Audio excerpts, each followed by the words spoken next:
जय हिंद दोस्तों। तो स्वागत है आपको अपना ही YouTube channel make dream career में। आज इस वीडियो में हम लोग बीएससी फिजिक्स ऑनर्स का एक मोस्ट इंपॉर्टेंट टॉपिक डिस्कशन करने वाले हैं, जिसमें हम लोग देखेंगे difference between crystalline solid and amorphous solid, जिसको हम लोग सुपर कूल्ड लिक्विड भी कहते हैं। ठीक है, तो यहाँ पर हम लोग वीडियो बनाने में लाए हैं थोड़ा सा चेंजिंग। इससे पहले जो वीडियो हम लोग बना रहे थे उसमें क्या कर रहे थे कि एक पॉइंट को समझ रहे थे, उसको फुल एक्सप्लेनेशन कर रहे थे, उसके बाद हम लोग उसको लिख रहे थे, जिससे क्या हो रहा था कि वीडियो का लेंथ हो जा रहा था ज्यादा, यानी कि डबल लेंथ हो जा रहा था। जैसे जो चीज को हम लोग 5 मिनट में वीडियो में दे सकते थे, उसको देने के लिए हम लोगों को 8 से 10 मिनट का समय लग रहा था। तो वीडियो का रीच कहीं ना कहीं गिरेगा ही। आजकल दुनिया फास्ट है, जल्दी करना चाहता है। इसके लिए हम लोगों ने क्या किया है कि अब हम लोग पहले लिख लिए हैं, ठीक है। इसके बाद इसको समझने का जरूरत पड़ा तो हम लोग नेक्स्ट पेज में जाएंगे और फिर रिटर्न यहाँ आएंगे, ठीक है। जैसे कि आइए वीडियो को हम लोग स्टार्ट करते हैं। आपको ऑटोमेटिक समझ में आ जाएगा कि किस तरह से हम लोग समझने वाले हैं। आपको 100% समझ में आएगा, ठीक है। तो पहला जो है वो बोलता है कि in crystalline solid atom are arranged in regular pattern. जो क्रिस्टलाइन सॉलिड होते हैं उसमें जो एटम्स होते हैं वो एक रेगुलर पैटर्न में अरेंज रहते हैं, और जो एमरफस सॉलिड्स में जो एटम्स होते हैं वो रेगुलर पैटर्न में अरेंज नहीं होते हैं, not arranged in regular pattern. तो आइए इसको समझने के लिए हम लोग चलते हैं सेकेंड। तो हम लोग पहुंच सके हैं सेकेंड पेज पर, जिसमें हम लोग पहला पॉइंट में जो हम लोगों ने देखा था वो क्या था कि क्रिस्टलाइन सॉलिड में जो एटम का जो अरेंजमेंट रहता है वो रेगुलर पैटर्न में रहता है, ठीक है। एक फिक्स्ड पैटर्न इसका शो करेगा, इस प्रकार से आपको देखने में लगेगा कि ये रेगुलर पैटर्न में है। तो ये ऐसा कंडीशन किसमें है? आपका क्रिस्टलाइन सॉलिड में। किसमें?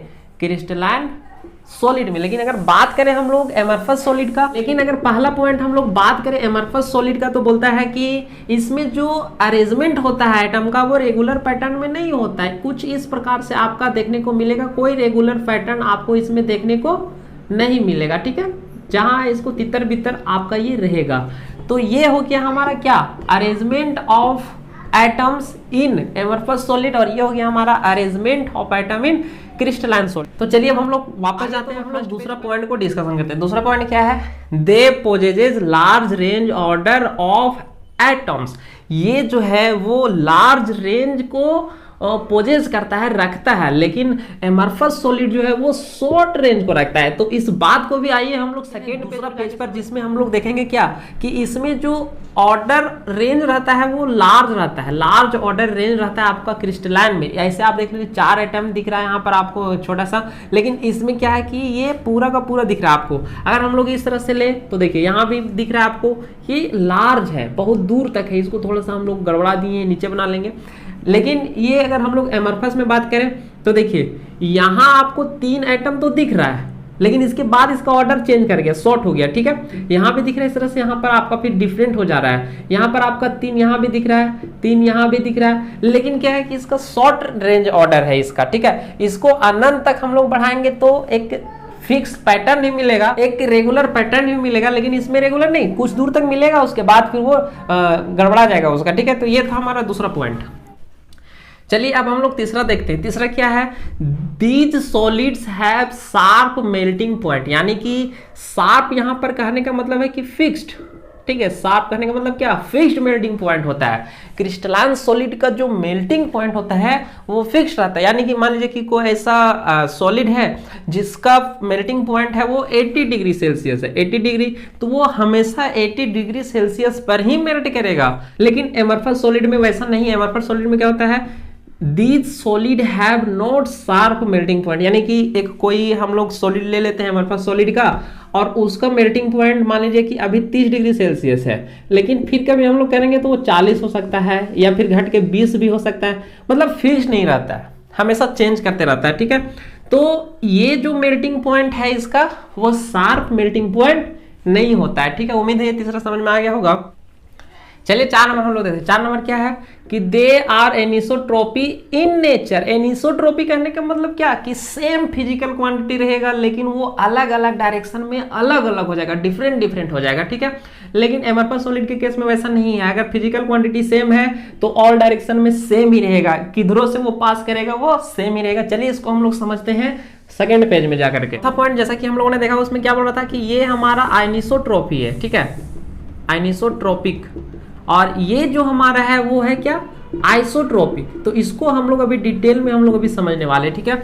एनिसोट्रोपी यानी कि एन लग गया मतलब हो गया क्या, डिफरेंट, ठीक है, डिफरेंट, ठीक है। और यहां पर है आइसो, आइसो का मतलब क्या होता है, सेम। तो यहां पर कोई भी फिजिकल क्वांटिटी, किसी भी फिजिकल क्वांटिटी का हम बात कर रहे हैं कि अगर फिजिकल क्वांटिटी डिफरेंट डायरेक्शन में अगर डिफरेंट हो, जैसे अब हम लोग यहां बात करते हैं फिजिकल क्वांटिटी जिसमें हम लोग लेते हैं लाइट, तो speed of light, speed of light का बात हम लोग करते हैं। स्पीड ऑफ लाइट, मान लीजिए कि इस तरह से लाइट यहां पर फॉल किया, तो यहां पर जो इसका स्पीड होगा वो इस यहां पर उसका स्पीड क्या होगा, ज्यादा होगा। क्यों, क्योंकि यहां पर इसका डिस्टरबेंस कम है, यहां पर एटम मिल रहा था, यहां पर एटम नहीं मिल रहा है, तो यहां पर डिस्टरबेंस कम है, नहीं है, तो यहां पर स्पीड ऑफ लाइट जो होगा वो ज्यादा होगा, क्या होगा, ज्यादा, ठीक है। लेकिन यहां पर हम लोग बात करें तो यहां पर कम होगा, किसके तुलना में, इसके तुलना में। लेकिन इसमें बात किया जाए तो यहां पर क्या है कि यहां पर स्पीड ऑफ लाइट किसी भी एंगल में आप कीजिए एटम मिलेगा ही उसको, ठीक है, एटम मिलेगा ही, तो क्या होगा कि यहां पर जो है वो सेम रहेगा फिजिकल क्वांटिटी, तो हम लोग बोलते हैं आइसोट्रोपिक, आइसोट्रोपिक, पिन नहीं, आइसोट्रोपिक।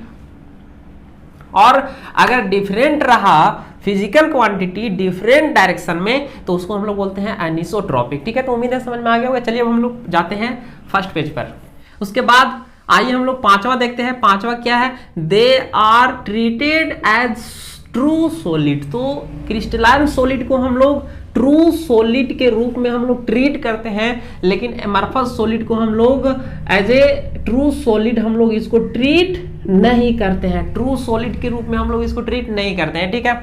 छठा इसका जो है प्रॉपर्टी आपका क्रिस्टलाइन सॉलिड का वो क्या है कि whenever we cut and crystalline solid, then तब जब हम लोग किसी क्रिस्टलाइन सॉलिड को काटते हैं नाइफ के सहायता से, तो एक स्मूथ सरफेस मिलता है और एक शार्प एज मिलता है। लेकिन एमरफस में ऐसा नहीं है। जब हम लोग काटते हैं किसी एमरफस सॉलिड को, तब क्या होता है कि वी गेट रफ सरफेस, खुरदरा सरफेस हम लोगों को मिलता है, लेकिन क्रिस्टलाइन में आपको एक चिकना सरफेस मिलता है, ठीक है, और नॉट शार्प एज, और इसका जो एज रहता है वो भी शार्प नहीं रहता है। लास्ट इसका हम लोग देख लेते हैं एग्जांपल। क्रिस्टलाइन सॉलिड का जो एग्जांपल्स है वो ऑलमोस्ट मेटल्स, जितने भी मेटल्स हैं वो आपका क्रिस्टलाइन सॉलिड है, आपका माइका हो गया, डायमंड हो गया, तो ये सभी क्या है आपका क्रिस्टलाइन सॉलिड का एग्जांपल है। एमरफस या सुपर कोल्ड लिक्विड का बात करें तो इसका एग्जांपल आपका वुड, लकड़ी हो जाएगा, ग्लास हो जाएगा, प्लास्टिक हो जाएगा, एटीसी हो जाएगा, ठीक है। तो इस वीडियो में इतना ही, मिलते हैं नेक्स्ट वीडियो में।